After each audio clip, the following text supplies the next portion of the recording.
hindi naman kayo kasal. Pangalawa, sabi mo, nagbago na siya. Wait, Behem. Siya yung tatay ng anak ko. Baka magbago pa siya. Baka kapag nag-therapy si Alonzo, tapos gumaling siya. Baka maayos pa lahat. Ay, naku, Jana. Yung pagmamahal mo yung bumubulag sa'yo eh. Hindi mo ba makita yung mali sa relasyon nyo? Sa tingin mo, mahal ka pa niya. Eh, ang baby nyo, tanggap niya ba yung kondisyon ni Alonzo? Kasi kung hindi, kahit siya pa yung tatay ni Alonzo eh, mas mabuti pang bumalik ka na lang sa pamilya mo.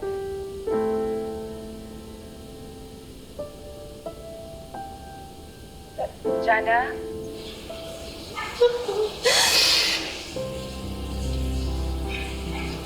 Jana, Beshi, okay ka lang? You have to be strong. Kailangan ka pa ng anak mo. Kayanin mong palakihin at buhayin siya mag-isa. Si Alonzo.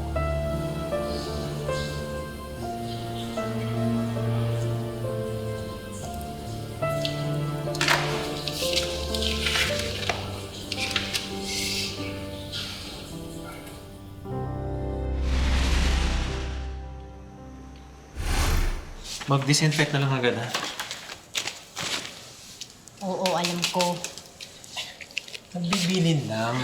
Jana, Masyado naman masungit. Thank you, Ekay.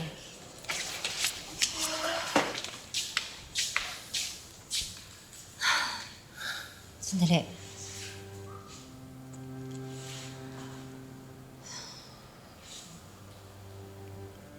Jude, sigurado na ba talaga tayo dito? At if kaya, pag-usapan muna natin. Oo kailangan ko na umalis. Tapos ngayon, atat na atat ka nang umalis. Bakit? Excited ka makita si Nikki. Ang kinalaman ni Nikki dito. Huwag kang magsinungaling sa akin. Huwag kang magsinungaling sa akin.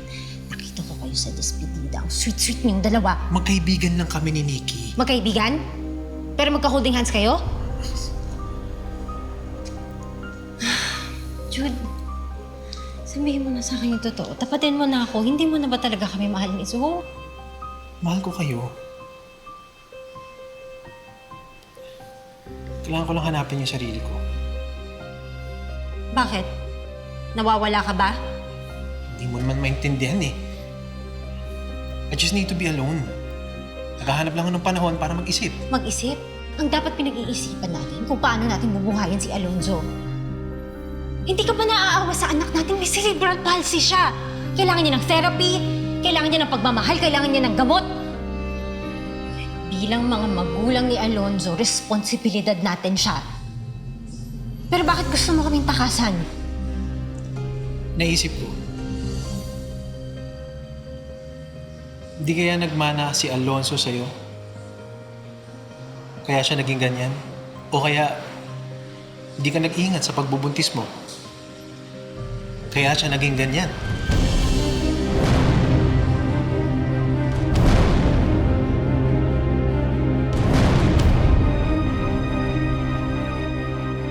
Paano mo nalaman na may iba siya? Well, that came in bandang 1-year-old na si Zoe. I really did have my doubts. But for me kasi po, well, a lot of people are saying that how could you just accept it? But for me kasi that time is like, if you want to fool around or do something on the side and not think of our son, bahala ka na sa buhay. Pumasok ba sa isip mo o pinag-isipan mo ba kung bakit kaya nagkaganito ang anak ko? You know, a lot of people on the other side says na ako daw yung fault ko, baka daw yung when I was pregnant, I did something. Pero we took of Alonzo genetic testing and it came out all clear. Walang problema po. It was really when I gave birth na a lack of oxygen, fluid sa brain, kaya naging ganun.